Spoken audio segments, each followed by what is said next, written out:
Remo 0, Paysandu 1, e esse jogo teve um detalhe bem importante que a gente vai te explicar agora, o que fez o Papão sair vencedor.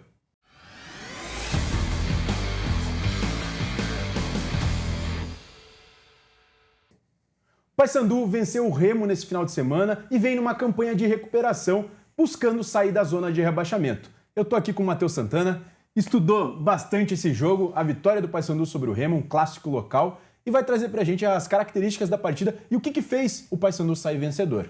Se a gente olhar para a tabela de classificação, você fala que foi uma surpresa, né? Mas a gente sabe como funciona um clássico, né? Ainda mais esse repá aí que, como a gente trouxe aqui a análise da final do estadual, né? Onde o Remo foi vencedor nas penalidades. A gente viu que foi muito complicado, um jogo muito competitivo. Agora, no clássico pela Série B, foi um jogo também bem igual, bem estudado. A gente sabe que o ânimo se iguala, né? A competitividade aumenta e aí, de repente, uma equipe que está melhor preparada, como é o Remo, nessa Série B, que vem muito bem, pode se igualar a um Paysandu que jogou muito bem estrategicamente. A gente vai explicar para a torcida aqui agora. E naquele jogo teve o detalhe da chuva também, né? Foi um jogo que caiu muita chuva, então ficou sem muito detalhe tático, ficou mais briga. Nesse jogo de agora a gente já pode observar detalhes mais táticos, situações que aconteceram na partida, né, Matheus? Teve uma situação muito específica que a gente vai explicar para o torcedor agora, mas antes disso, convidar o torcedor do Remo e do Paysandu. A gente sabe que tem uma audiência grande do pessoal do Norte lá. A gente fica muito feliz com o carinho de vocês. Se inscrevam aqui no canal, na OWTV, muito fácil, OWTV. Você vai encontrar o nosso canal aqui, não pode esquecer, viu, William Borges? E também tem as playlists, tá, de análises do Paysandu e do Remo aqui no nosso canal. Análise de reforço, análise de jogos, a gente traz tudo aqui para vocês acompanharem com a gente. Isso que a gente gosta de fazer, né? Analisar as partidas. Vamos começar mostrando um pouquinho a estrutura tática das equipes, tá? O Remo jogou num 4-3-3, muito padrão da equipe, né? O Janderson aberto na direita, Pedro Rocha na esquerda, o Adailton como esse cara de referência ali, mas é um cara muito móvel, né? Então, aqui no meio você tem o Luan, você tem o Pavani e também tem o Pedro Castro. E aí você tem o Pedro Castro um pouco mais livre, o Luan e o Pavani fazendo essa saída de bola. O que acontece? O Marcelinho é um lateral muito ofensivo. A gente destaca todo o vídeo isso aqui, Will.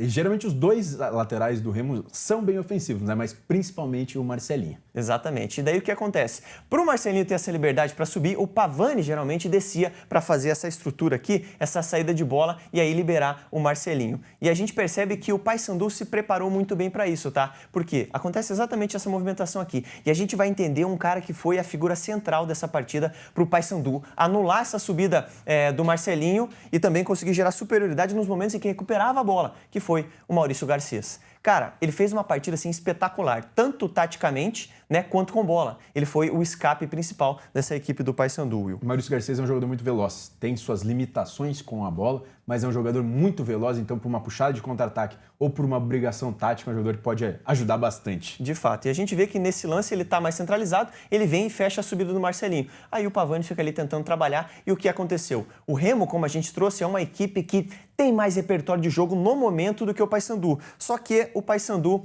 fechou os espaços para o Remo. E aí, como você pode ver, tá bem encaixadinho o time, num 4-4-2 basicamente, né? Você tem aqui o Garcês fazendo essa descida, você tem os dois volantes, tanto o Vilela quanto o Matheus, e do outro lado você tem o Marlon, né? Que fez basicamente um ponta, mas também fechava bastante. O setor da também, direita, que a gente percebe que aqui é um zagueiro lateral, que acho que é o Luan que tá ali, né? Um zagueiro lateral pelo lado direito. Exatamente. Então você vê que não tem espaço para o Remo sair jogando, né? E o Remo é um time muito bom quando enxerga esses espaços ali para o Janderson, para o Pedro Rocha, e aí o Paysandu conseguiu anular isso. O Remo é muito forte, principalmente na transição, né? Exatamente. Aproveitando esse escape dos pontas. E aqui mais uma vez, tá, Will, para a gente mostrar rapidamente a estrutura. Os 4 defensores, o Marcelinho é o cara que vai tentar sempre espetar um pouco mais. Você tem o Luan fazendo essa saída e aqui a gente vê que o Maurício Garcês já tá aqui para dar aquele bote, né? E nesse momento ele dá o bote no Janderson, tá? Então ele assumiu um papel tático assim fundamental. E ele atrasa a jogada, né? Ele obriga o Janderson a fazer o break e voltar a jogada e não continuar em progressão. Exatamente. E daí o Remo tenta trabalhar melhor essa bola, o Paysandu balança o seu time e não existem os espaços, né, que o Remo consegue encontrar em algumas partidas, né? Porque geralmente são equipes que, contra o Remo, principalmente fora de casa, ficam ali naquela questão de se defender, mas também buscam um ataque, né? O Paysandu buscou-se um ataque, mas principalmente se preocupou mais em anular os pontos fortes do Remo. A gente até comentou sobre os reforços, Thiago Heleno, Thales, que o Claudinei gostaria de resolver primeiro a cozinha para daí resolver o ataque do Paysandu. E de fato é isso. Ele arrumou primeiro a defesa, né? Tem arrumado primeiro a defesa, tanto que em 2 jogos não sofreu gols, para depois pensar mais nessa parte ofensiva. E assim, foi extremamente inteligente da parte dele, né? Primeiro você arruma a cozinha, depois você vai buscar o ataque, né? Porque de fato o Paysandu não começou bem na Série B, né? Agora tá numa campanha de recuperação, 2 vitórias consecutivas. No momento em que essa bola entra, rapidamente o Paysandu já baixa essa linha, o Marcelinho não tem muito espaço. Olha quantos jogadores do Paysandu naquele lance ali, né? Já fecharam em cima do jogador do Remo e já conseguiram ali parar essa subida, né? Foi uma povoar falta. E você mata a jogada. Exatamente, mataram a jogada. E é exatamente isso que aconteceu. Também outro detalhe, tá? O Paysandu ganhou muitos duelos, principalmente nessas casquinhas, né? Quando buscava Subiu bastante, inclusive, o Garcês. Exatamente. Ele que está sinalizado aqui no lance. E o Garcês fez casquinha, o Garcês recebeu essa bola em profundidade para fazer corridas. O Rossi também teve um papel muito importante, tá?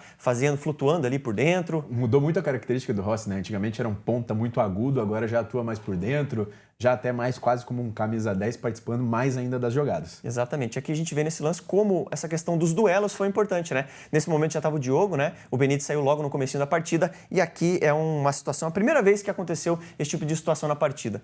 Como o Pavani é um volante e ele vem fazer essa saída para liberar o Marcelinho, quando o Paysandu conseguia recuperar essa bola rápido e já espetar no Garcês, você tinha um espaço para jogar. Porque aí a defesa do Remo, né, de fato, não estava nesse setor, né? E aí ficava numa situação ruim, porque o Garcês tem velocidade, tem uma passada larga e conseguiu criar algumas situações de perigo, tá? A gente vai ver algumas jogadas aqui em que acontece exatamente isso. Olha novamente.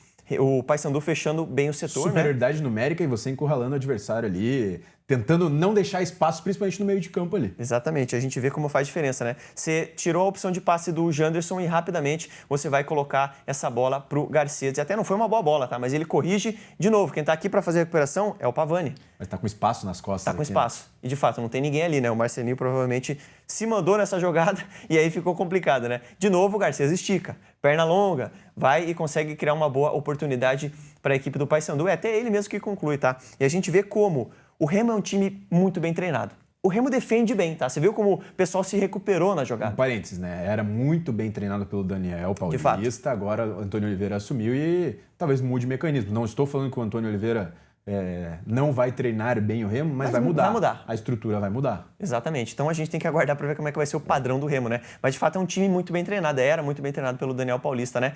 A gente vê como o Garcês começa a jogada, a bola vai pro lado direito e depois é ele mesmo quem conclui, tá? Então ele foi um cara fundamental, muito participativo. Defesaça do Marcelo Rangel, inclusive, hein? E a gente vai acompanhar mais uma defesaça do Marcelo Rangel, que foi um cara também muito destacado nesse clássico, tá? E a gente pode acompanhar de novo uma bola lançada para o Garcês e, de novo, explorando as costas da defesa adversária, né? E a gente vai ver um cruzamento e o Remo, de fato, vai conseguir afastar primeiramente essa bola, depois vai chegar o Matheus aqui. E os volantes do Paysandu pisam bastante na área do time adversário. Você vê onde está o Vilela, né? O Vilela recentemente fez gol, o Matheus Vargas já é, por natureza, um volante mais ofensivo até. Então, como você vai soltar ali o Matheus Vargas que vai participar do lance. Exatamente, é ele quem finaliza. E, de novo, uma defesaça, tá? Mas chamar a atenção que mais uma jogada com o Garcês aqui. Acho que é o terceiro ou quarto vídeo que você chama a atenção para isso. O Maurício Garcês atacando esse lado esquerdo do... E era o que a gente queria destacar mesmo, viu, Will? Porque, de fato, para mim... Essa era a chave do título, né? Essa foi a chave desse clássico, o papel sem bola que o Garcês fez e com bola mais fantástico ainda, né? De fato, foi um cara que fez bastante a diferença. A gente vê que o Paysandu, de novo, né? Um 4-4-2. Você vê que o time tá bem encaixadinho, sem bola ali, negando os espaços ao Remo. Você tem o Sávio com a bola, um lateral que também tem características ofensivas. Ele consegue achar um passe maravilhoso para Pedro Rocha. E aqui foi um dos poucos momentos em que o Remo conseguiu quebrar essa marcação do Paysandu. E aí o Pedro Rocha acabou finalizando de esquerda, tava meio sem ângulo, não acertou o gol. Na perna esquerda, que não é Exatamente. a melhor. Então, mais uma situação onde a gente destaca isso, tá? Olha quantas vezes o Garcês ganhou esse tipo de jogada. Ele vai, ganha a jogada e vai para cima da defesa do Remo. E, de novo, né? Situações de mano a mano, situações em que você pega o adversário desprevenido. Então, assim, o Paysandu explorou muito bem esse tipo de situação. Pra gente fechar o vídeo, tá? Só o lance do gol. A gente destaca como o Thalisson subiu nessa bola, tá? Ele tá no bololô. Tem vídeo aqui no canal, tá? Exatamente. Thalisson a gente fez recentemente... Foi a nova contratação do Paysandu, a gente fez um vídeo com análise do Thalisson, pontos positivos, pontos negativos. Pode continuar no gol. Vamos lá, porque o Thalisson salta muito, né? E daí é ele quem dá essa assistência para o gol do Diogo. Enfim, foi um clássico onde a gente percebeu muito essa questão do Garcês. Esse lado direito do Remo é muito forte, com o Marcelinho, com o Janderson. foi muito bem estudado pelo Claudinei Oliveira e a gente viu que tinha uma estratégia ali por trás. Existia um porquê, né? Existia um porquê. O Garcia, de fato, conseguiu explorar muito esse espaço e também sem bola jogou demais. E a gente sabe que o Remo é um time que vem muito bem na competição, caiu um pouco de produção agora, mas é um time que tende a brigar nas primeiras posições, mas chamar a atenção também dessa campanha de recuperação do Paysandu e daí chamar a atenção nos reforços, né? Claudinei Oliveira chegou recentemente e começou com um bom trabalho. Participação que você falou aqui, Garcês, novo reforço, que foi o cara da partida. Thalisson, que ganhou a primeira bola do gol, também é nova contratação. E Diogo Oliveira, que fez o gol, também é nova contratação. Então, essa janela do Paysandu pode ser importante para essa recuperação do time na segunda divisão. É providencial, viu? De fato, são reforços que chegam e fazem diferença. O Thiago Heleno estava no banco, tá? Imagino que ele vai entrando aos pouquinhos na equipe também. Eu acho que chegou. Que é uma peça importante, né? Então, Batido martelo sobre o clássico? O Paysandu fazendo uma campanha de recuperação bem interessante. Agora está 3 pontos para sair da zona de rebaixamento. Imagino que vá conseguir se recuperar na competição. E o Remo continua sendo uma bela equipe, continua fazendo um grande campeonato. Está pertinho ali da zona de classificação do G4, né? Então pode sonhar um clássico de fato iguala as coisas na questão de vontade, de entrega. Então, decidido no detalhe. Decidido no detalhe. O clássico é assim mesmo, viu? Fechou? Fechou. É isso aí. Lembrando que esse vídeo é um oferecimento da Prometrics, o Centro de Inteligência do Futebol. Grava bem o nome do nosso canal, OWTV. E se você gostou desse vídeo, se você tem alguma crítica, alguma sugestão, pode comentar aqui embaixo, que a gente lê todo tipo de comentário. Comenta o que achou do jogo também, tá? Também. E também, se tiver alguma sugestão de algum atleta, algum jogador novo, alguma contratação nova que você quer que a gente faça vídeo, comenta aqui que a gente vai atrás e tenta trazer o melhor dos conteúdos para você. Até o próximo vídeo.